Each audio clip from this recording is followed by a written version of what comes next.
Hello, my name is Ryan Gottfredson, and I'm a leadership professor at Cal State Fullerton, and I'm also the Wall Street Journal bestselling author of the book Success Mindsets, Your Keys to Unlocking Greater Success in Your Life, Work, and Leadership. And you're listening to From the Heart, brought to you by Orange Kiwi. Thank you, Ryan. I appreciate you joining me today. It's been a long time coming. Ryan and I both, as you just heard him introduce, both work for Cal State University Fullerton at the business school. He's been teaching leadership and org behavior there for a few years now. He has recently come out with this book that he just alluded to, Success Mindset. We're going to talk a lot about that today. A lot of the reasons why leaders and individuals in general, I believe, and athletes and others succeed or fail, I've heard is really what happens between the ears. And so I'm hoping that we can really dive into a conversation today about the difference between a bad leader and a good leader, successful and not so successful. You'll notice if you're watching today on YouTube, if you're listening, you'll hear him momentarily, but if you're watching and you'll look, you'll see my good friend, Charles Antis. Charles is a friend of Ryan. They're colleagues, they're friends, they're associates. Charles and Ryan have a history together, and that'll come up today as well. Charles has also been a guest a few times on From the Heart individually, as well as with a couple of his friends that we'll talk about too. So first of all, Ryan, welcome. Thank you for being on From the Heart. I'm excited to really dive into a conversation with you about what makes a person and a leader successful. So first and foremost, let me just start with asking you a question that I don't talk about a whole lot. We don't talk about bad leadership much. Yep. And this is a question for you and Charles, obviously, as well. When either of you really thinks of what makes a leader a bad leader, what's some of the first things that come up for you? Well, the first thing that comes up for me, and this is one where I love this question, but I also love speaking to you and also to Charles about this, because I think each of us are very passionate about helping others to become more positive influences within the sphere in which they're operating within. And when I work with business leaders, the thing that's really interesting to me is I'll ask business leaders, think of a room with 100 leaders, and I'll ask them, are you trying the best that you can? Everybody raises their hand. Sure. Everybody's trying the best that they can. But we also know statistics such as 75% of employees say that their manager is the worst and most stressful part of their job. So what is going on oftentimes, and way more frequently than we would like, is that the leader's current best is actually having collateral damage on those around them. And this is just way too common of a phenomenon. And what is going on at a very foundational level is that leaders have great intentions, but low awareness. And it's that low awareness, what is between the ears, that inhibits them from becoming more of that positive influence that they want to become. So that mindset, as you're talking about, really it's framing it in that mindset first and foremost of, obviously, I play a lot of golf, and obviously in golf, visualization and athletics and so forth is very important. And I was taught as a teenager by my instructor to visualize the shot before I hit the shot. Now, I'm not perfect at it, or I wouldn't be doing podcasts. I'd be playing professional golf. But, when I do visualize my shot, I tend to do better. When I visualize a podcast, it tends to go a little bit better. When I visualize any conversation, it just kind of puts me in that mindset. Charles, let me defer to you for a moment now. Welcome, first of all, bud. It's great to see you again. It's always a pleasure to see you. I'd rather see you in person, but if I have to see you on my laptop, I'll take it. Talk to me about, in your case, I've known you for a few years now, and I know that you've shared openly at the podium on other podcasts and so forth, some bad leadership examples that you've seen. Whether you want to personalize it yourself or just talk about definition, open forum here. When you think of what makes a leader unsuccessful before we spend the majority of our time on success, what comes to mind for you? Well, first of all, thanks for having me on again, Ed. It's a pleasure to be with you and Ryan because we are friends. We're aligned. We have slightly different languages, sure, but we're aligned. And I think that I want to pull Ryan along with me whenever I speak from now on, because Ryan and I have this way that we align. He technically says what I'm feeling, and then I can tell the story of what he's technically saying. But I say it like this, and I had a clear picture that came to mind that really is my bad leadership style, the worst of me. But we all have it. And it comes down to this one thing. and I'm going to give the advice. I normally like to say things positively in an inclusive way, but we're asking what makes a bad leader. This. And this is, I'm going to say it negatively. Don't want anything too much. There's the advice. Don't want anything too much. And if you can let go, because, you know, I know that you think, the entrepreneurs, the founders especially, you think you got to grab it. Well, who's going to fix it? Sales are off. I can help sales. But the moment you walk in to fix the sales, you stomp all over your team, the ones that do the work. And so Ryan so eloquently said, what happens when you want things too much? You become a bad boss. You can't listen. Because you know you're right. You're doing everything. All of your experience tells you you do it this way, but there's something magic that happens when you find a way to put a light on it, but not acting like it's yours. And leaders tend to grab everything for themselves that's good and blame everything that's not good without realizing they're doing it. In fact, I'll give you a pass, leaders. I'll say, it's not cognitive that you're doing that. I see many times somebody will throw somebody else under the bus. And honestly, I don't think they purposely did that. They are reptilian brains surviving to get through the landscape of work. And I think that when you take the personal out of it, there's a lot of opportunity. And that's why whenever I talk with Ryan, I just feel like I'm going to go down into a wormhole that's going to solve the mystery of HR, and I'm going to have 100% happy employees for life. And you know what? I don't have that yet, but I have it better than I ever have it. And one of the reasons is Ryan Gottfredson is a consultant at Antis Roofing. So let me take his comment, Ryan, and ask you a question and frame it a little bit. We all are leaders. Each of us has led lots of people. We've led a few people at different times in our lives. You know, I've had as many as 150 employees and as few as one. And it's very easy for me to fall into the trap of wanting something too much. I want success for my organization. I want progress for my staff. I want to hit the numbers. I want to please my boss. I want to this, that, the other.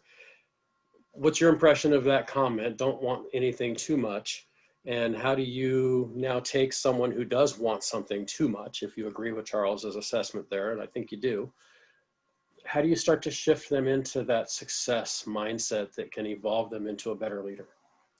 Yeah, I think we've got to explore what's underneath those wants. And there's two words that popped into my mind as Charles was talking. One was fear and the other was insecurity.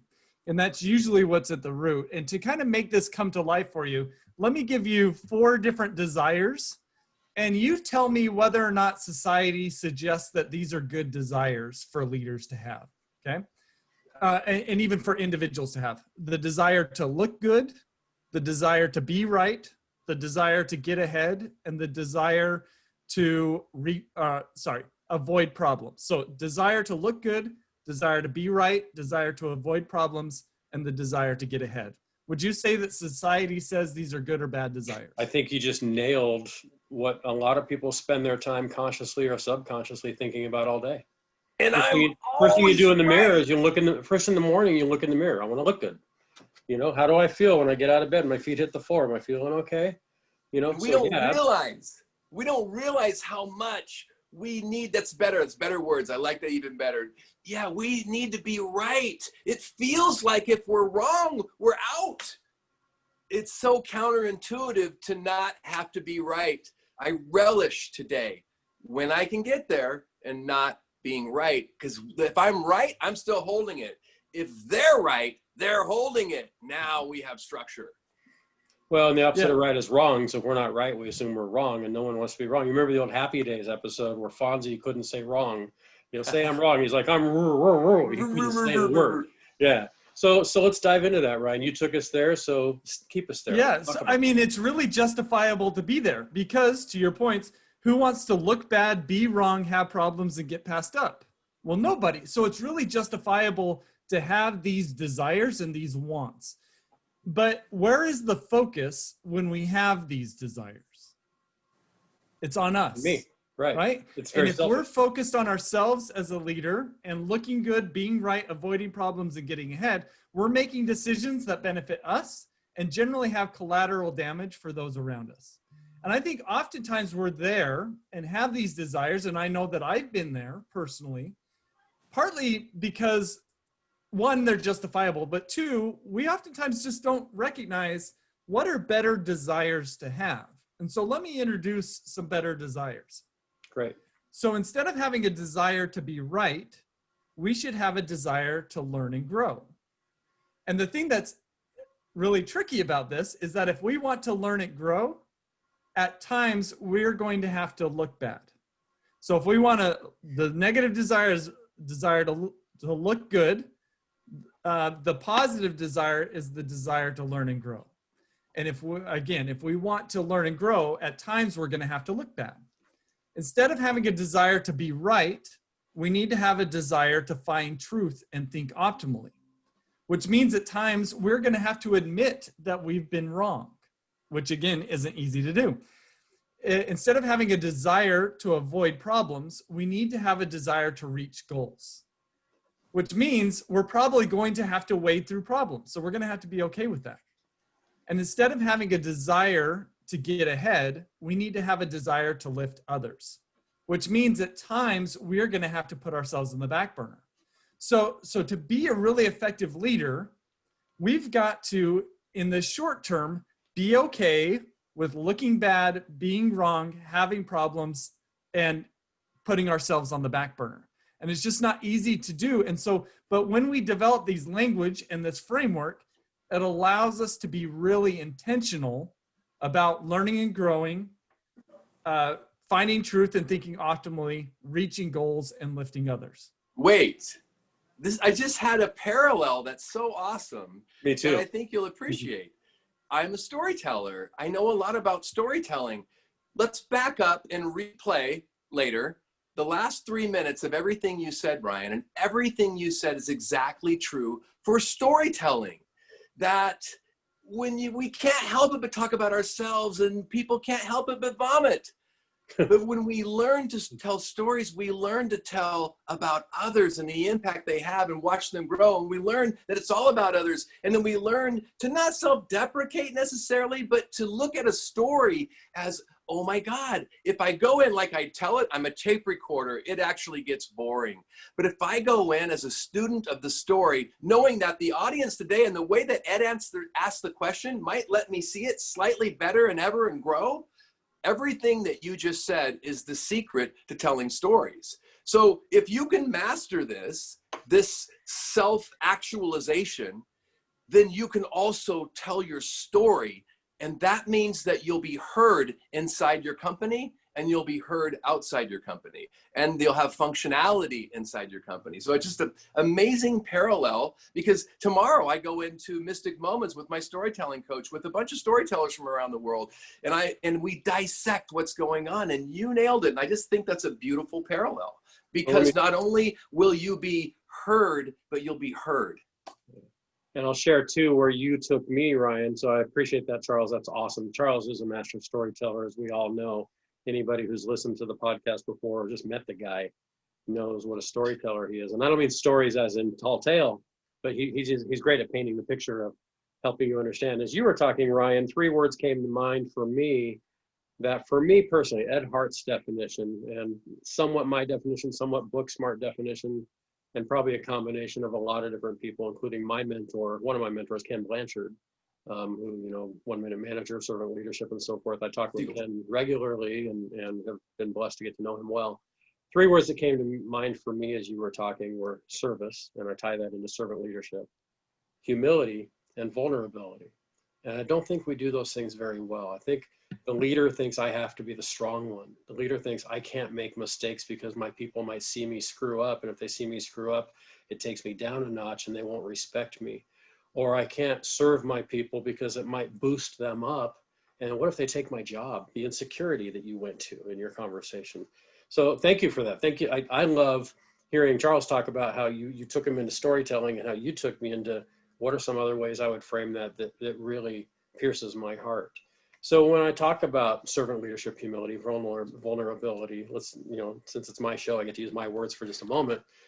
How would you tie those back into the storytelling aspect that Charles alluded to, and also the point you're making about, why it's hard as leaders to to really what the egotistical leader says takes me down a notch doesn't really. But why do you think we see it that way? So what came to mind is the three words that you used were service, vulnerability, and humility, right? And when we have those in an organization, we have what Google found in their research is the number one factor that leads to top performing teams.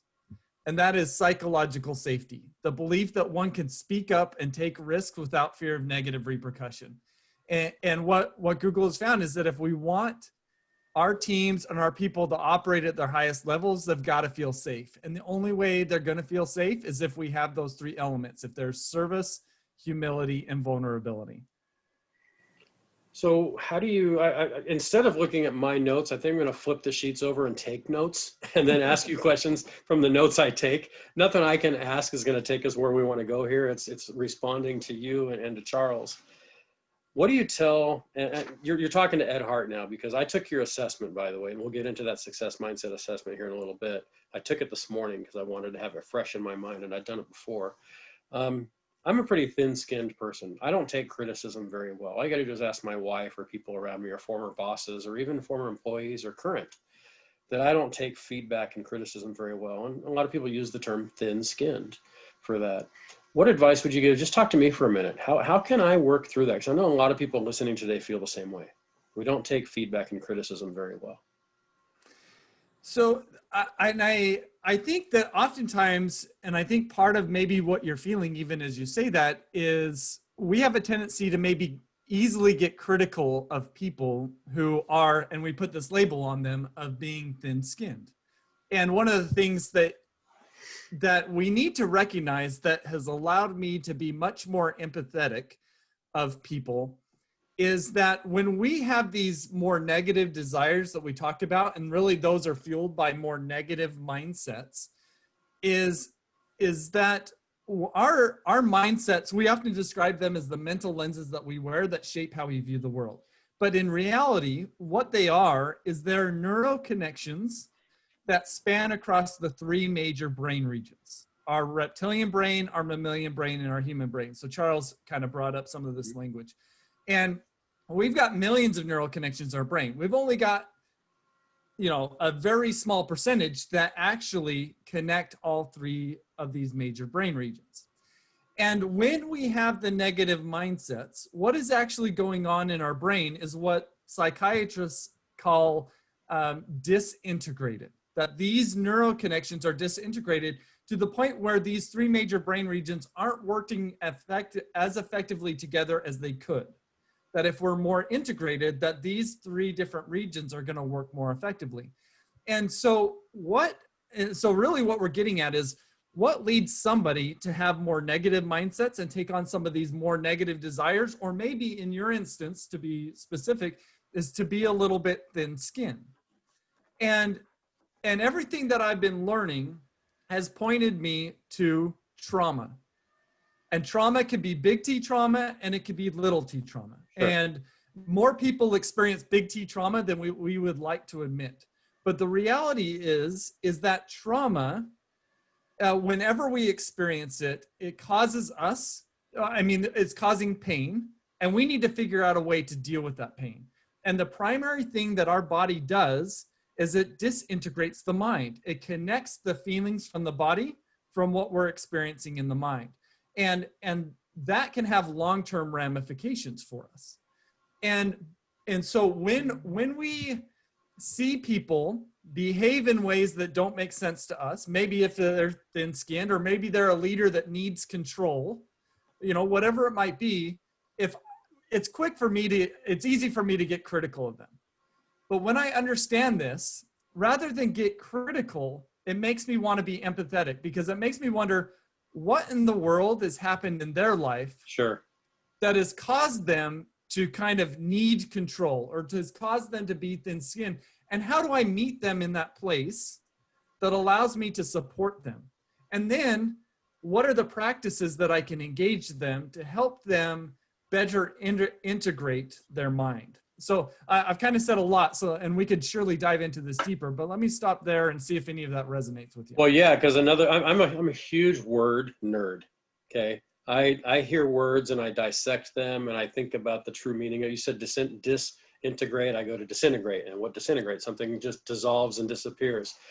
You said, and I also am a big, and Charles knows this about me, I think, is that I will hear somebody talk and then a word pops into my mind. And the other word that I thought of as you're talking is empathy.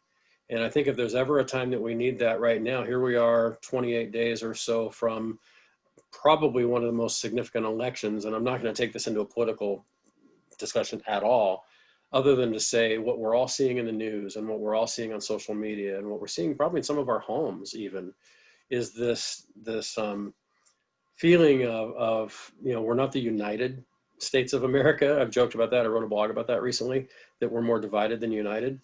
But when I have good moments in my life, especially now, I'm feeling more empathetic for where people are. There are people who have very diverse opinions on the two political presidential candidates and other issues as well. And rather than, in a bad day, I judge them and say, how can they think that way? How can somebody be a San Francisco Giants fan? Why isn't everybody a Dodger fan like me? I don't understand.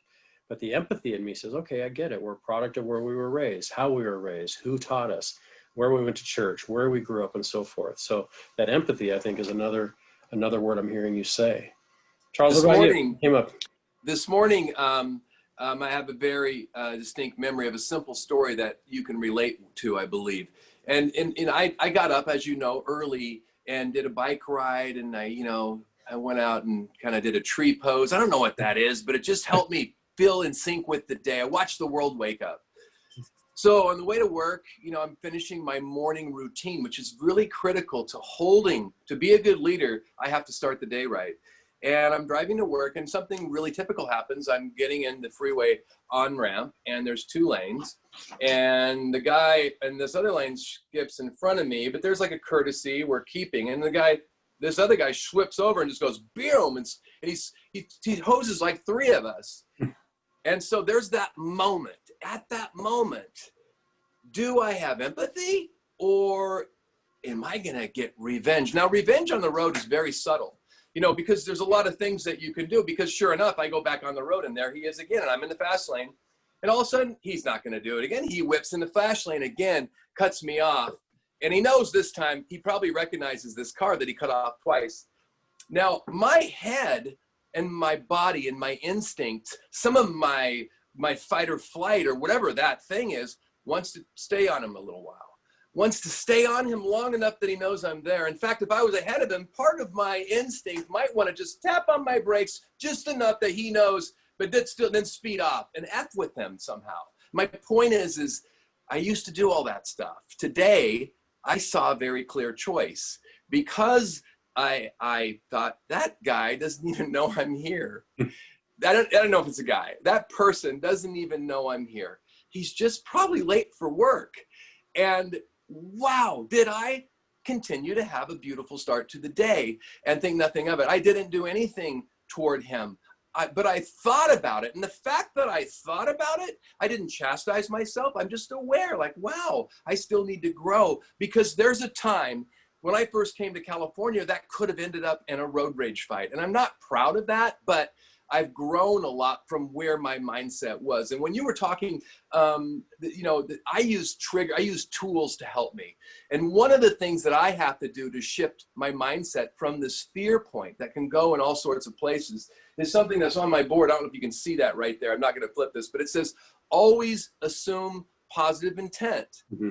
And that means that if somebody is obviously out to get you, unless it truly is a life or death situation, to literally shift it in the way that you receive it, to shift it in your mind that it's not personal, to shift it. In fact, if someone really is out to get you, I allow my brain to assume that everything they're doing is teaching me to be a greater leader. And so I can't tell you that it's the right path, but it's so much better than the way I used to hold on to it.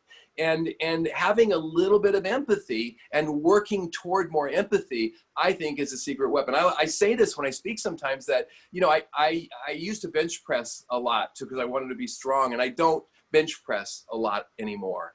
but I empathetically can bench press 500 pounds Hmm. because empathy is a muscle. It's like a muscle that grows. There's a lot of people that don't want to do giving in their business because they don't think they can talk about it. And I'm saying, dude, I get it. No, I never talked about it. Somebody else did. It's empathy is like a muscle. It grows, experience it. And when you have empathy, it makes it safe for people around you. You mentioned that earlier. You know, since the world shifted, I went from really insecure employees to the most secure employees we've ever had. And it's because of those three words that you brought up there earlier. Vulnerability. We have vulnerability at all the VPs and all of the level of leadership. We actually have a program right now where we're supposed to question everything. And that means that we can't hold on to anything too tight. So we're flexible. And I can't remember the other words that you mentioned, but it's a place where it does allow for creativity. It does allow for comfort. It does allow for a family feeling, a safe barrier at work, even in uncertain times.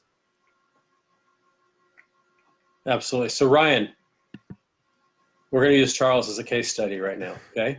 Yeah, So let's do it. careful what you volunteer for here, Charles. Just so those who are listening know, the plan today was to interview Ryan. I know Ryan and Charles have a history and a friendship. I sent a text message to Charles today. I said, hey, I'm interviewing Ryan on the podcast today. Light bulb went off. Hey, what do you think about coming on and maybe asking Ryan some questions as well? Because you know Ryan better than I do, Charles. And Charles was like, I'm in. But let's use Charles now as our case study for a moment. You talk about in your book, Success Mindset, you talk about 4 different mindsets: the growth, the open, the promotion, and the outward mindset. From what you know about our buddy Charles Antis here, using him as our example, and you can take this anywhere you'd like, and it's not meant to necessarily put him under the microscope. And Charles, you don't get to defend yourself. You get to just say thank you. Okay, that's the ground rule. I'm going to mute. Yeah, there you go. Yeah, well, I didn't know Charles knew where the mute button was on Zoom. That's all the first time I've seen him do it. I love it. So yeah, let's talk about him, and then take it anywhere you'd like on those 4. I'd love to talk a little bit about each of those 4 mindsets, if you don't mind. Yeah, so I think that probably knowing a little bit about all of our backgrounds is we all share maybe a similar experience that I think is really pivotal. I think each of us can go back to an experience or multiple that we've had that have been really challenging for us, really trying for us. And one of the benefits of that is in the moment, life seemed chaotic. Life seemed to be falling apart. And what emerged from that, I think probably for all of us, is greater mental maturity, that we could do a better job of sitting with complexity than what we had previously. That maybe we saw the world in terms of white and blacks at one point in time, and now we're seeing it in what we feel like is a more full range of color.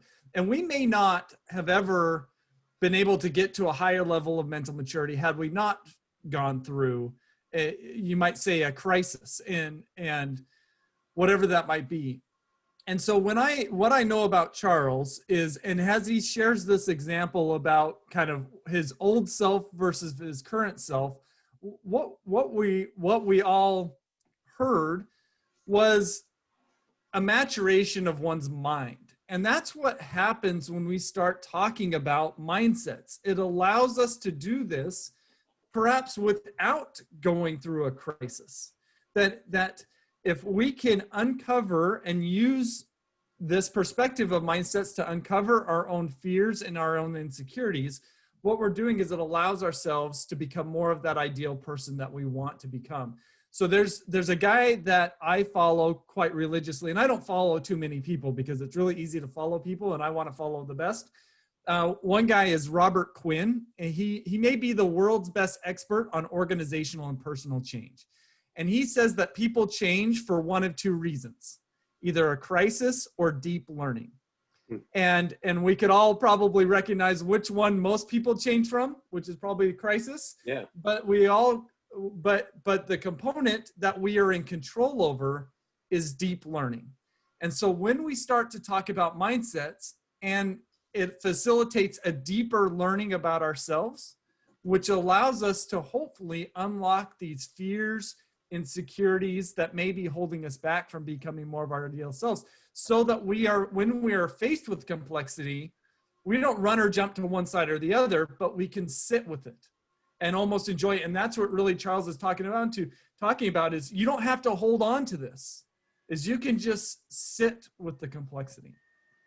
Do you find that the leaders that you talk to, I know you've consulted with CVS and Deutsche Bank and others out there in the world, and a lot of companies, and I could list them, but we'll put that on the show notes for this podcast when we're done today.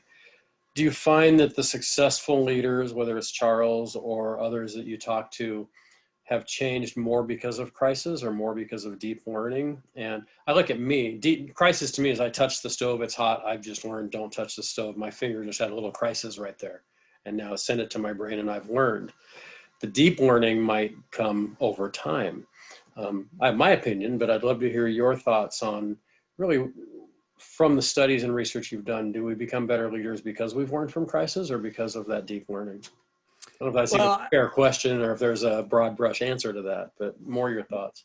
I think we've all kind of seen and witnessed that not everybody learns from a crisis, right? A crisis could lead to a downward spiral. I mean, in fact, I just learned today that since the kind of COVID pandemic happened, alcohol sales are up 25%. Now, this suggests a greater degree of self-medicating in a way because of the crisis. Are these individuals learning anything from it? No, well, I don't know. It's not the place for me to say. But I think the great leaders, the ones that are truly transformational, is they are somebody that has transformed themselves. And I don't think we can be a transformational leader without having transformed ourselves to begin with. And part of that transformation process requires, in my mind, a deeper understanding of who we are, a deeper level of self-awareness. And so all of the great leaders that I know that I would consider to be transformational are people who have intentionally sought to transform themselves, and that they've had these attributes, which you talked about earlier, is they were humble, right? They were willing to take in the ideas and suggestions of others and consider that they didn't necessarily have the best perspective, and they were open to seeing a different perspective. They were vulnerable. They were open to exposing their fears and their insecurities. And then as they work through their fears and insecurities, that allows them to provide service. And so I don't know if Charles, if this would resonate with you, because you're somebody who in the community is known for providing service. But I just read a study recently that said that people are unlikely to engage in pro-social behaviors if they feel afraid. So if we've got our own fears and insecurities that we're, and we may not be conscious of this, we're not going to be very likely to engage in pro-social behaviors.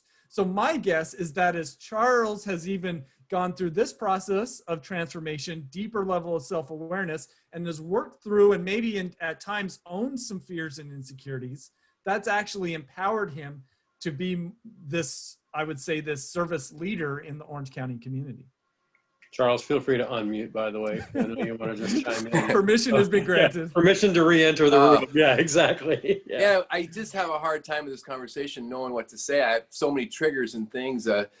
We're going through this right now, almost literally, even though I'll explain, with it, when the world shifted, our giving, as you know, shifted because the habitat builds were stalled and the Meals of Love at Ronald McDonald House were stalled, and there were new areas of insecurity, food insecurity, blood insecurity. As you know, we've been involved in all this, and we've been involved in bringing food to frontline heroes. But to your point of not getting involved literally because there's fear. Wow, I don't know what I'm hitting a chord here. Sorry. Thought, wow, what's happening to this Ed show? We're floating. But as we were getting involved this year, as I was getting involved, and I was scared, I didn't know what to do, but I know to get involved. I know saying yes to anything is better than sitting. And I didn't know what to do. I lost my leadership voice. So I said yes to going out with, for example, my friend Wing Lam and bringing Wahoos to these people. And when we did that, it was interesting because in my own team, there was fear. there was, and I'm not, and it's normal. This is the way it's supposed to be. You know, we allow that. Why are you doing that? Why are we doing that? Is there risk involved? Are you putting us at danger? And there's all these questions. But I did notice a lack. It took a few months to get other people to participate. And that's okay. And I wasn't overly inviting them. But even now, people are so in love with what we're doing and that we're taking care of the frontline heroes, but it's hard for people to get involved. I'm not saying that this is the gateway, but this is a gateway. When you go out and take that vulnerability down and hang out with people that are being innovative in the moment, they force you into, you know, hang around Wing Lam. I can't even understand what he's saying, but I trust him because he's a good man. And by the way, never is there better a time for us to read this book, Success Mindsets, than right now, because you know, you brought it up in another way. I'll say the political discussion today, we live in a world unlike we've ever seen of inauthenticity. There's more inauthenticity out there than we've ever seen. You want to be held and trusted as an authentic leader, then don't want anything too much and all that other stuff we said. You know, this is the time to shift to an open mindset. This is a time to shift to a promotional mindset. And by the way, Ryan's bringing this language into my team. And Ryan would say there's lots of languages, there's lots of ways to saying similar things, but his language is accessible by my team. His language, there's an aha moment. That's all we want. When you start talking about studying, we want to get smarter. We're not talking about going back to school, with all due respect to college here. We're talking about this emotional intelligence. We're talking about aligning your brains. I don't live my life trying to be smart anymore. I live my life trying to allow my new brain, my cognitive brain, the one that I think is smart, I live my life to try to have that brain understand the brain that really drives all of my decision, which is that reptilian brain. And that's, you know, and when Ryan talks, I bet he's like, it's like watching an elephant in the zoo or in the parade. He's coming behind me, sweeping up, because I don't say things crispy and clearly like he does. But that's why I love speaking with him, because I get around Ryan and go, Ryan, this is kind of like EQ. Well, yeah, we're sort of like EQ. And he kind of analyzes it for me. But the more I can understand why my brain wants to run, why my brain wants to hate, why my brain wants to love, the more I can dig and understand why that reptilian brain has that impulse, then I am in control by not needing to be in control. And it doesn't make sense what I'm saying. I'll go back and look at this later and go, what was I saying? But we're on to something here. If you can read this book, you're going to trip on something that's going to save you. And it's going to allow you to not only lead better, but sleep better. And I judge all of life. I judge everything in life by how well I sleep at night. If it's working, I sleep well. And this is a working series. And when I talk about success mindsets, I only bring up those two. I always forget the other two. I got to admit, I'm a hack. But promotional mindset is changing that thing that we do, that we hang on so tight, that I can't imagine if I could have understood this by letting go, that I could actually have control. I mean, when I think of bad leadership, I think of myself. When you brought up Ken Blanchard, and I'm going to stop talking after this, you know, everybody knows Ken Blanchard for that one negative boss example he brought up. And that's who we're describing. It's the seagull boss. He's walking around squawking and shitting all over everyone in the office. And that used to be me. So this is a easy way out. And Ryan does a great job. Although it's a Wall Street Journal bestseller, it's written for me at a 6th grade level. And I appreciate that. So thanks. So thank you, Charles. And you mentioned something I want to do, Ryan. So we know that there's the left brain and the right brain. We know Charles is very right brain. He's very creative. I don't know if I got the brain hemispheres correct there or not, but he's on the creative side. Put what Charles just said in the language that the more analytical leader can adapt. The smart leader. No, I don't mean smart. You know what I mean? Because there are leaders, there's a lot of leaders out there that are nothing like Charles. They don't have the enthusiasm. They don't have the, I'm not going to say passion. Passion doesn't always have to show up in storytelling and serving and so forth. Passion can show up in a lot of ways. But there are a lot of leaders that are just extremely analytical, and they're fantastic leaders. How would you take what Charles just described and define it for that person, that man or woman? Well, I guess for me, what is helpful is what Charles brought up, and that is putting labels on what we're talking about. So everything we've been talking about, underneath the surface resides our mindsets, right? So how the basic idea of mindsets is how we see the world shapes how we think about the world, how we learn in the world, and how we behave in the world. And depending upon the quality of our thinking, our learning, our behavior, that shapes our success across our life, work, and leadership. So that's my book in a nutshell. Yeah. But then the question then becomes, is because I think many people think of mindsets as being this kind of fluffy, maybe even ethereal concept is, yeah, we need to have a positive mindset, but what the heck is a positive mindset, right? So many people, one is we agree mindsets are important. Two, we also probably agree that mindsets are something that dictate our thinking, learning, and behavior at a non-conscious level.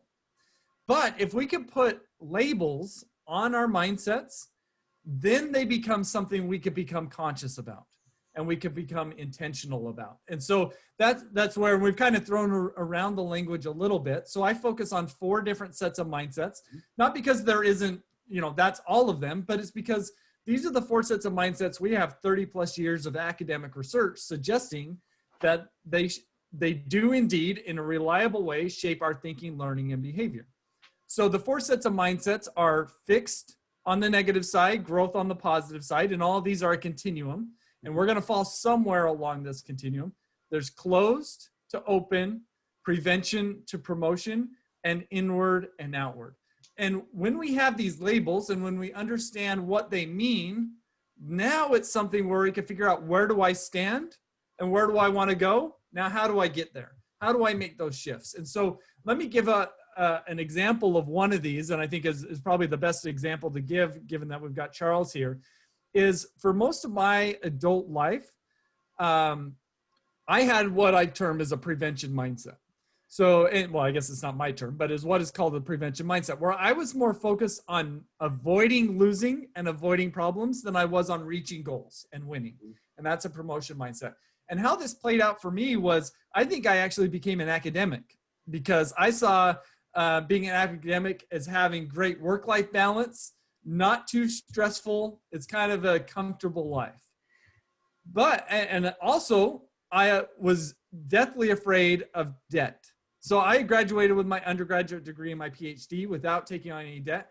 And I was deathly afraid of being an entrepreneur because I saw it as being too risky. Why would I ever put my family's well-being on the line for some sort of business success? For some dream of yours, right? Yeah, exactly. Yeah. And so this was me. And I was like, I feel like I was kind of in the harbor, or we're out there, like the water's calm where I'm at. And this is great. I want to stay here. The weather's tropical. It's great. I look out past the breakers and there's waves crashing. That's really scary. Why the heck would I ever go out there? Was kind of my thinking. But what I realized is sitting in the harbor is I'm not going to get anywhere where I want to go. And it was during this kind of epiphany that I was having that I met Charles. And in fact, the first time I met Charles, he hands me a book, and for those of you watching, I'll hold it up. The 5-Minute Journal, which Ed's got in your background, right? And Charles says, "This is going to change your life." And I'm like, outwardly, I'm very gracious. I love books. This is great, Charles. Thank you so much. And he's got one coffee spilled all over it because he can't drink like a human. But he, and so that's me outwardly. I'm thinking, this is great. Like, it's great meeting Charles. Inwardly, I'm thinking, there is no way in hell I'm journaling. Like, this is not going to, who does he think I am? Like, I'm not journaling. And so I bring it home, I crack it open, I see, okay, there's 3 questions to answer in the morning, there's 2 questions at night. Charles says it's going to change my life. I'll give it 2 weeks. And if it doesn't work, I'll toss it in the trash. So I gave it 2 weeks. I started every morning answering the questions, what are 3 things I'm grateful for? What are 3 things that would make today great? And then I'll fill in an affirmation or 2. Then at the end of the day, I answer, what are 3 amazing things that happened today? And how could I have made today even better? Yeah. And as I did this every day, what this was, and I didn't know it at the time because I didn't know as much about mindsets then as I do now, is what this was doing was activating my promotion mindset neural connection. I mean, it was there, it was just dormant. I was just processing everything through that prevention mindset neuroconnection. But as I every day wrote down, how do I make today great? And how do I make tomorrow better? I got in a competition with myself. How do I make today better than yesterday? How do I make this week better than last week? And what destination do I even have, and how am I going to get there? And that's over time, just doing this in the course of literally a few weeks, I felt such a significant shift, which into this promotion mindset, that I now started to see the world in a different way. And I credit that book, and really Charles giving it to me, is what led me to shift my mindsets. That was the first shift, because when we shift our mindsets, then our thinking naturally follows. Then I started thinking, maybe I need to start a business. Maybe I need to write a book. Then my behaviors follow. So as I think these new things, then I actually start up a business, I write a book, and then success follows. So as we shift forward our mindsets, our thinking naturally improves, our behavior naturally improves, and so does our success. And so I feel like I focus on mindsets partly because I need to, maybe more than anybody. I need that work the most. And to me, that's been a part of my journey. So hopefully that, I mean, that's one of these sets of mindsets, but hopefully it helps bring these ideas to So life. what I heard, I don't know about you, Ed, but what I heard is that I kind of have a Wall Street Journal bestseller. There you go. It's my book, the way I heard it. So thank you. Yeah, you bet. Yeah. Well, Charles gave me the 5-minute journal too, and I don't know the timing of when he gave it to you, but a couple of, I won't even say end results because I'm not at the end of any of it, but what has happened was the courage for me to say, you know, maybe I need to form Heart Leadership Group. My wife and I have done that. We've done events. We're doing some parallel things in family business outside of Orange County, literally around the world with Heart Leadership Group now, which the Center for Family Business at Cal State's very focused on our region. And the From the Heart podcast. I mean, this is not, I didn't have in my mind I was going to do a podcast. It was the 5-minute journal. What would make today great? You know, what are things I could do better? Well, you know, today was just another day in routine. Well, I don't want that. So what I'm hearing you say, Ryan, is that harbor no longer really is safe. You know, staying in that harbor, it represents lack of safety for you almost. And going out into and across, you realize that safety is on the other side of those waves. Well, I guess I don't know if I necessarily agree with that perspective, as I still see that as incredibly safe. Still easy, yeah. But what I've learned is that I've gotten out on the ocean is it's not as scary as I anticipated it being. Mm-hmm. I've also learned that while there are waves and there are ups and downs, that actually makes the journey quite fun. But there are storms and there are winds that are resisting this. But now what I have that I didn't have before is, one, I have a destination. Destination is more important than my comfort and safety. And what is helpful is I've got a purpose behind me that is driving me to that destination. And so by having those two things, it's almost like I don't even think about how does this affect me personally and my discomfort. I filter it through, is this getting me closer to my destination? And if it is, if it's difficult, who cares? Because I love the metaphor. I love the metaphor to the water, because I have to say, one of my favorite quotes of all time, we're setting this up so well because the three of us, want to make history. I'm not saying we want to be famous, but we want to leave our legacy. We want to make it better than we found it. And there's a quote that goes along with this metaphor of out to sea. And it's from an unknown author. And I saw it on the bench right near the World of Coke in Atlanta by the Atlanta Aquarium. And it says this: those who make history make the wake.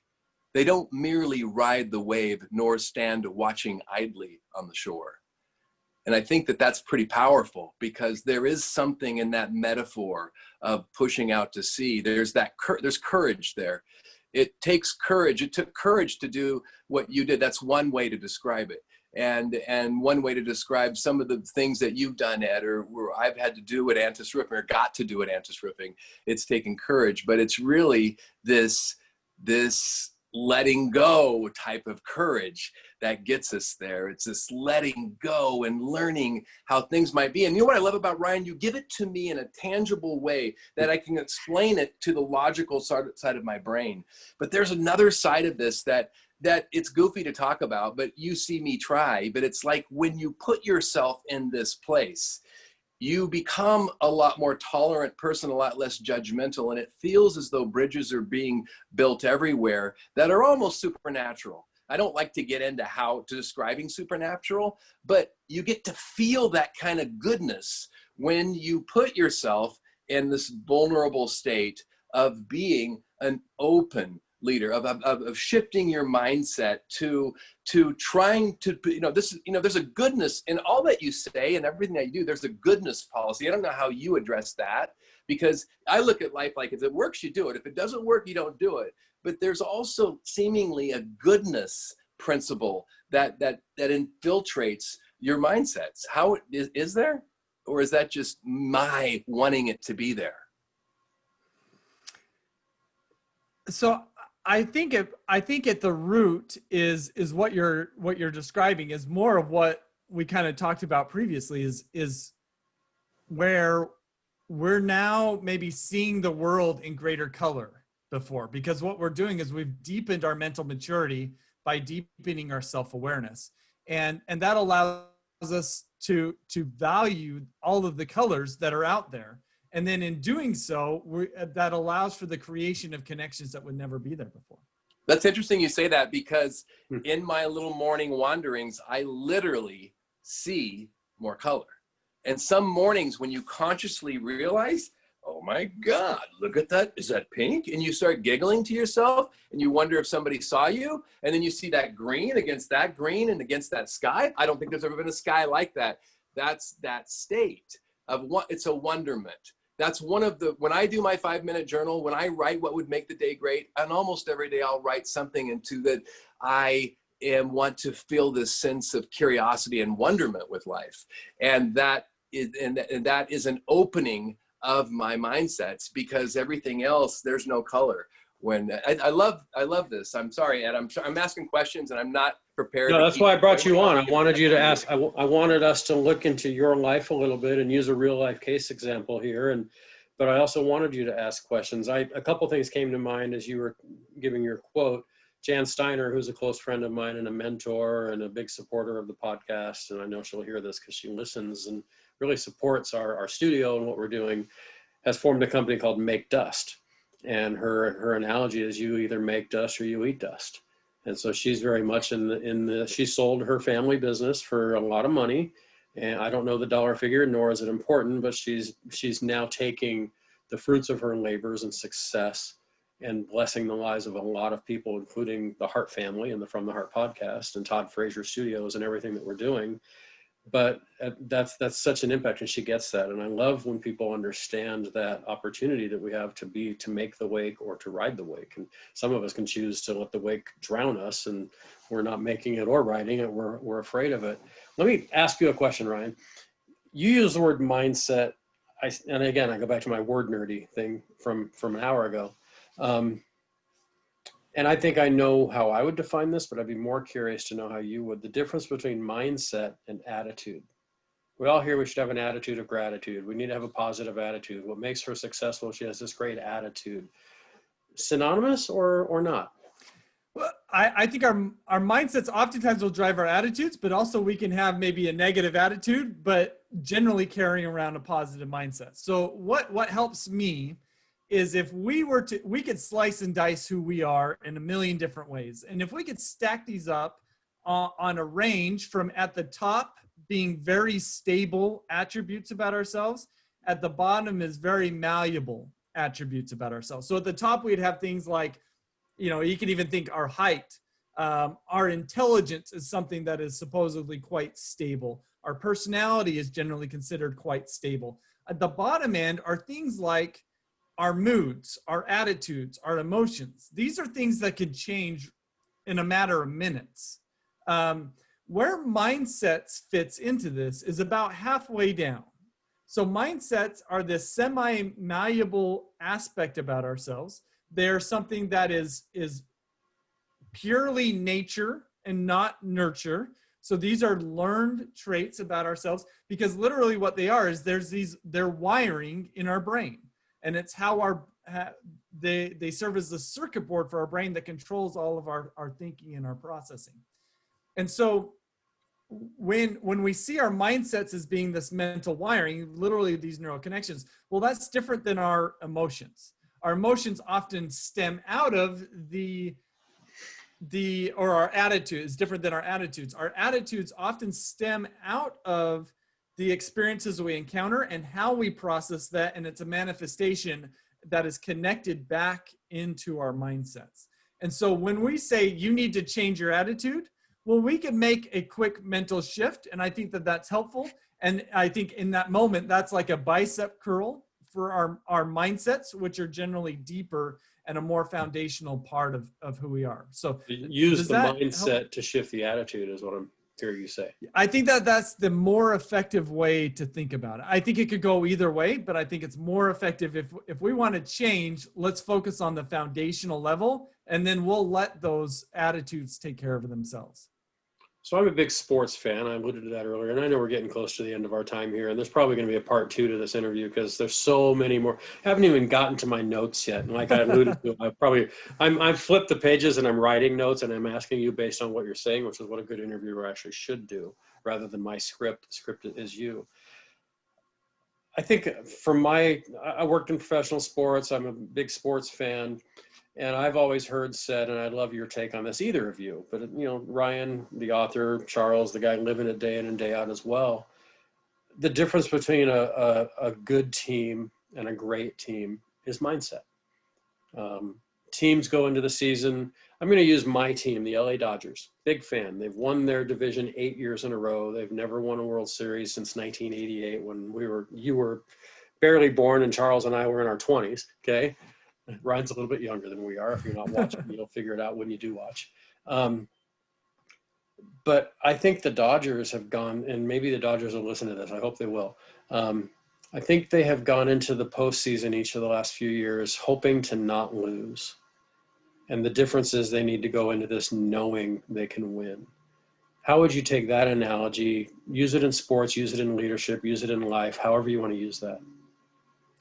Yeah, I think you're spot on. So, and in that instance, what you're suggesting is that the Dodgers have more of a prevention mindset, at least in the postseason, as opposed to a promotion mindset. And then one part of this is once you recognize it, then you could do something about it. And that's the power of having these labels, right?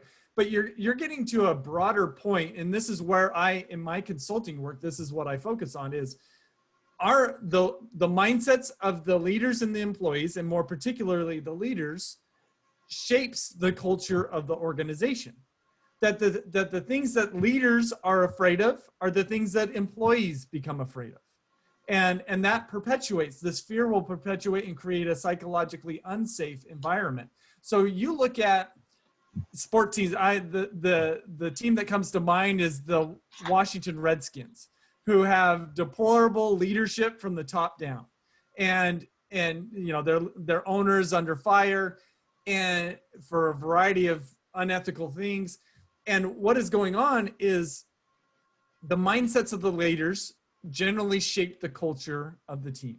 And that when we've got these teams that are perpetually bad, I mean, even closer to home, you look at historically the Los Angeles Clippers, and you could tie that back to the former owner. And I'm not even saying the current owner has the best mindsets, because you could go back to his Microsoft days and see the difference in Microsoft since he's left Microsoft, right? They've quadrupled in their stock price and market capitalization. So I think it's really critical that we just, if we want to shift culture, how do you go about doing it? Well, you can go about it 100 different ways, but the best way, in my opinion, is to get at the foundation of how people process their world. And that's mindset. So if we could just add mindsets to the equation and focus on that, shift that, then I think that unlocks greater success. Because to your point, and we'll go back to those 4 desires. Do athletes want to look good, be right, avoid problems, and get ahead? They're paid millions of dollars to do those things. So it's really difficult for them to want to learn and grow, to think optimally, to reach goals, and to lift others. And even as I say this is, I don't know baseball world as much as I maybe know other sports, but the team that comes to mind is the San Antonio Spurs and what Greg Popovich has done there, because he creates a culture that regardless of how much you get paid, it's all about the team, and it's all about learning and growing, thinking optimally, reaching goals, and lifting others. And you see the continued success that comes about by doing that. Yeah, it's interesting you talk about that. I'll stay on basketball for one more minute, and then we'll come off and we'll start to wrap up here. The Lakers at the time, we're going to air this on Monday, by the way. I hadn't told you that, but coming up this next Monday is when this will actually publish. Likely the Lakers will have won their 17th championship. They're one, as the time that we record this, they're one win away from winning the NBA Finals. And whether people are watching or not, that's a whole other conversation I went into yesterday with my guest, who is a sports business expert, David Carter. But I've heard people say, and I know people in the Laker organization, I've talked with guys who have played for the Lakers who say there's something mystical and magical about putting that Laker jersey on. I've heard people who played for the New York Yankees say the same thing. There's something about putting that jersey on that just shifts that mindset to, wow, I'm now associated with a winner. And here is a plug for where you and I both work. I'm wearing today my Cal State Fullerton golf shirt, and I wear this F on my chest with pride. There's something about associating with an organization. And let's take it back now to Charles, to your employees, the mindset that has shifted at Antis Roofing, the pride that wasn't maybe there. I know what I've seen in the 7 months since COVID hit, what I've seen in you as a leader, and what I've seen in some of your team that I know. And that shift in watching it's hard for me to bring this up without getting pretty emotional, because I feel very emotional about what you're doing. You have shifted so much into promotion, probably more than ever before, and into outward, maybe even more than ever before, to use the terms from Ryan's book. So please, Ryan, correct me if I'm way off here, because you're the expert. I'm just— No, you're on. That shift that I've seen in you and that they've seen in you and probably Ryan has seen makes me emotional. And I think that if I work for Antis Roofing, as an example, and there's a lot of companies out there, but I'm using you as my example because you're on my computer right now, it shifts that. It's like putting that New York Yankee or that Los Angeles Laker uniform on. I have on the back of my phone, you probably can't see it. Maybe you can. I've got my little, what do you call this thing that's on the back of my phone that I hold that has an Antis Roofing? Pop socket. Yeah, the pop socket is Antis Roofing. I've got chip clips in my cupboard downstairs that are Antis Roofing. My wife uses a nail file that's Antis Roofing. I feel like I'm putting that uniform on because I'm associated with something great that I'm seeing. So not even a question, just react. Respond to what I just said. Either. When you guys started, when you laid out when you have it, when your culture's really all there, you have this vulnerability and you have this authenticity. And I don't remember the words you said. I remember how I felt. I was like trying to hold my face because I just wanted to start bawling with gratitude. But, like I said, it didn't feel that way when COVID hit. When COVID hit, you know me, I'm out talking. I'm on your show. I'm on other shows. And I'm talking about what's going on. And I said, everything has to shift. And some of my people were listening. What does that mean? And everyone was insecure. But they were somewhat insecure. My culture isn't, I was grabbing some of my gear. We have these new face masks that come out. Nice. And we have the Susan G. Komen. We're also co-branded with the California Love Drop. I mean, I want them to feel that. But the key was, being real. The key was showing up and not knowing, but being steady. As Ryan said, it trickled down. I kept showing up and being steady.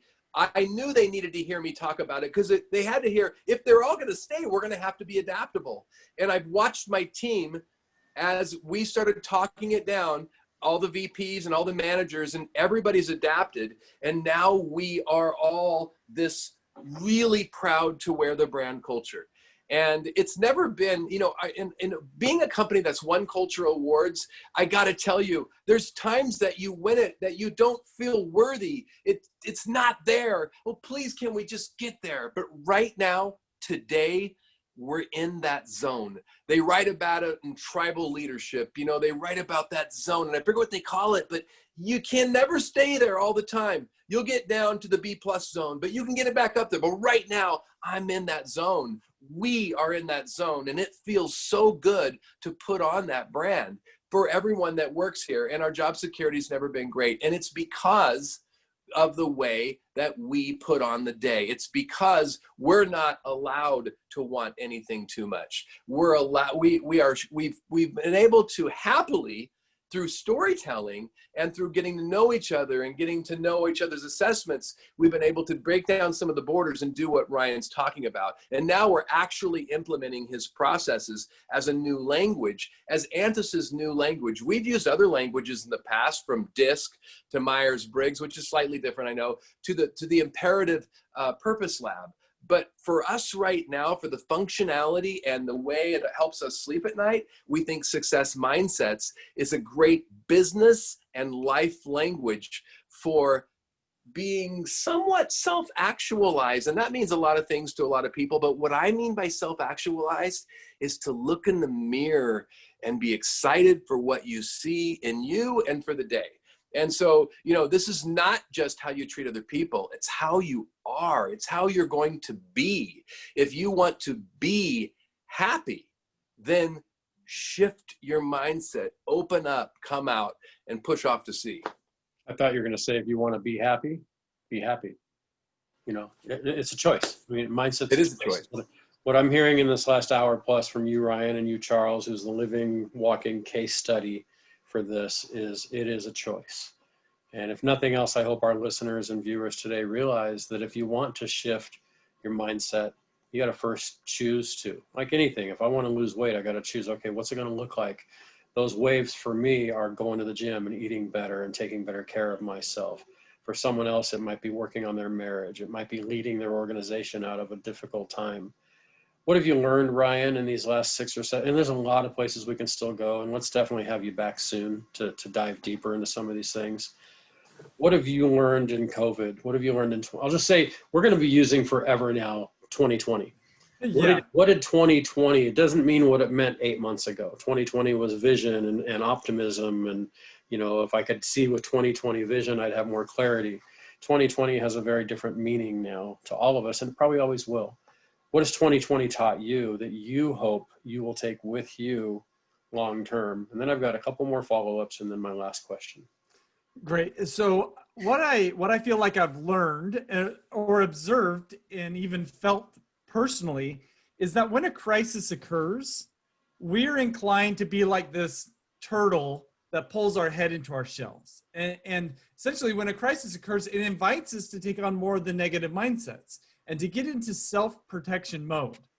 But the only way that we be the person that we want to be and have the impact that we want to have is if we be intentional about keeping our head out of our shells, because we're not going to help anybody with our head in our shells. So we got to be really intentional about that. And during a time of crisis, this may come at a short-term cost to us, right? We're literally sticking our neck out when we don't feel safe to do so. And that could be financially, that could be mentally, that could be emotionally, that could be spiritually, whatever it might be. But if we can keep our neck out, even when it's difficult, that may come at a cost to us in the short term, but it's going to benefit others in the short term. And who is this going to benefit in the long term? Both us and others. If we have our neck in our shell, that's going to benefit us in the short term, but it's not going to benefit anybody else, whether it's in the short term or the long term. So we've got to be really intentional about that. And so I'm grateful for examples like Charles Antis, like yourself, that are willing to keep their necks out and do something that may be difficult in the short term, costly in the short term, but in a purpose to benefiting others, because then everybody benefits in the long run because of it. Charles, thank you. Charles, I'm going to give you the second to last question, not a comment. What have you wanted to ask Ryan? What's come up for you in this interview? Maybe something you've been wanting to ask him. And maybe there's nothing, but does any question for Ryan come up for you right now? Well, you know, I always get excited around Ryan, and I do sort of turn into a little kid, even though I'm older than him, because I'm interested in the clinical side of things. But you know, I am always fascinated by the EQ. And I brought, last time we were discussing in our business, there is such a win in life when you can understand, when you start to understand why you were at least one point afraid to speak in front of people. When the EQ tells you, because if you would have done that on the plains 10,000 years ago, you would have been a fight to the death right afterwards. And there, when you can throw this EQ quotient, that sounds kind of crazy if you haven't heard it before, but if you've heard that, and now every social situation, I allow myself to forgive myself for my instinct to have bad behavior when I tie it into an animal-like instinct that I would have had to survive on the plains. It's such a fascinating example to me. And so what I always want Ryan to do is to tie that into his formula, because I think EQ goes along with it so well. So I've done that in the past. And I'd say that that's just my most fascinating thing, because if you're into EQ, you're going to love success mindsets. I can't tell you exactly all the bridges why, but it's about assessing things as they really are. And in the EQ, and this is one of my EQ stories, the way that I know that people trust me in Habitat for Humanity is they know, like me, that we both believe that everyone deserves a decent place to live. So imagine I'm traveling on the plains 10,000 years ago, and somebody has that feeling about me based on something I'm branded with. Now, Habitat wasn't around back then, but they knew about me, like them, that I thought that everybody deserves a decent place to live. Then they want to travel with me to get through the tough territory. If they know, because I'm on the board of Ronald McDonald House, that like me, they think it is unimaginable to ignore sick children, then they want to travel with me. But that's my point. It's not a cognitive brain function. It's a reptilian brain function. When people trust Antis now, they don't always say it's because we give great roofs. They say because we just feel good when we think about you, or something like that. And at first I was bothered by that. Now I realize that means we're being heard. But when I look at success mindsets, I start to see a language toward emotional intelligence. And that's the bridge I want Ryan to complete for me, because I don't know how to tie that in when I talk to other people. What I'm hearing you, and here I go again, what I'm hearing is what you believe, and I do too, and Ryan, I think you might, is that people want to be safe. People want to know that they're safe, that they have shelter. They want to know that their leader keeps them safe. They want to know their organization keeps them safe. And safety looks different and is defined differently by everyone. But at the end of the day, we just want to be safe. We don't want to be in harm's way. We don't want to get hurt. We want to be protected. And I think what I see in the two of you as great leaders, and what I see in other great leaders, is I feel protected. I feel, this came up on another podcast recently as well that I had an opportunity to do. The individual said, you know, that safety comes from that phrase, I've got your back. You know, your people, Charles at Antis, your people at the various foundations where you serve, Ryan with you as well, people know that you've got their back. And I think that's big. I think that's real big.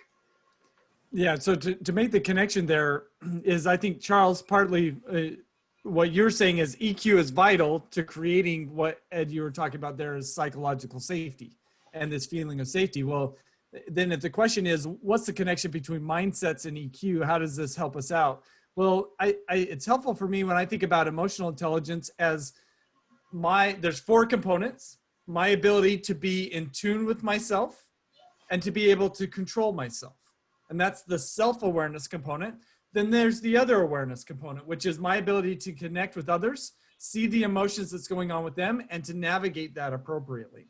And I think understanding our mindsets and understanding our fears and our insecurities and how they cause us to see the world, that dramatically benefits that self-awareness component of emotional intelligence.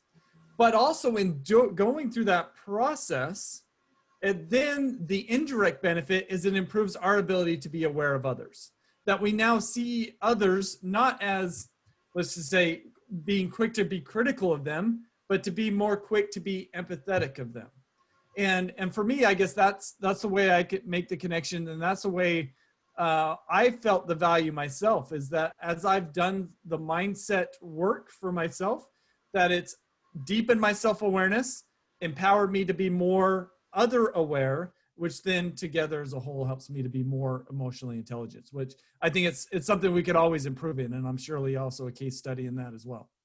So this would be a good place to interject a commercial and then come back and start the second half of our conversation. But for the sake Yeah. of time, I'm going to end it here.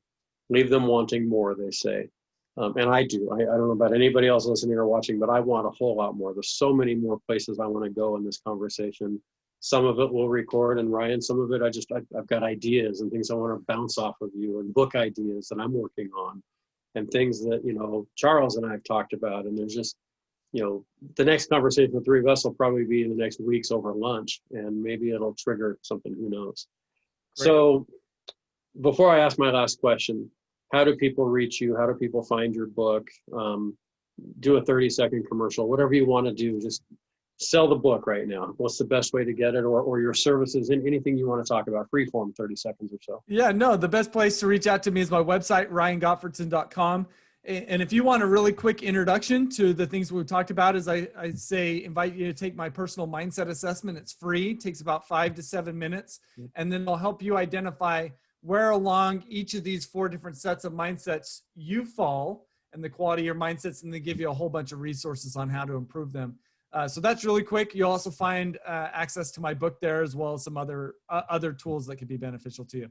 And then also, I would love to connect with people on LinkedIn. So that would probably be the second best place to go. I'll put those links on the show notes on this when we post it. So thank you. Charles, before I ask the question, you know I'm going to ask Ryan, any last thing? I'm giving you, Charles, 30 seconds, okay? You're going to laugh. But, you know, any last parting thoughts that you have before we wrap? I just really appreciate you, Ed. You do a great job of bringing up critical discussions that need to be heard. And whether I'm on the show or watching, I always really appreciate that. Again, Success Mindsets has just been an eye-opener for me. And Ryan, meeting you has been magical, just like you, Ed. And so I don't really have anything more to say, except I'm in for part 2. And please, get this book and read it. And on LinkedIn, I'm very active, and you know what I'm about? I'm about making the world a better place, because businesses can do it. It's your people, it's the community, and that is why I'm heard in my company and in the community. And thank you, Ed, and thank you, Ryan. Well, and one of the reasons that I opted to invited Charles to be with us today is because of the impact that you've had on me and the impact I know you've had on Ryan. And so thank you, Charles. I mean, again, here I go. I'm going to get emotional, so I'll stop. So Ryan, we just spent the last hour plus talking about mindset. I'm going to emphasize that word again, mindset. And that opens a whole new can of worms. The name of my podcast not only is a play on my last word of heart, but the name of it is From the Heart. So the final question I ask all my guests, and I've asked Charles this question before, and he doesn't get to answer it today, but he will again later, and he did before. Ryan Gottfredson, what's in your heart? Man, after having this conversation and hearing you kind of preface it with the word kind of mind and set, I feel like the way to unlock the positive mindsets is to get in touch with your heart.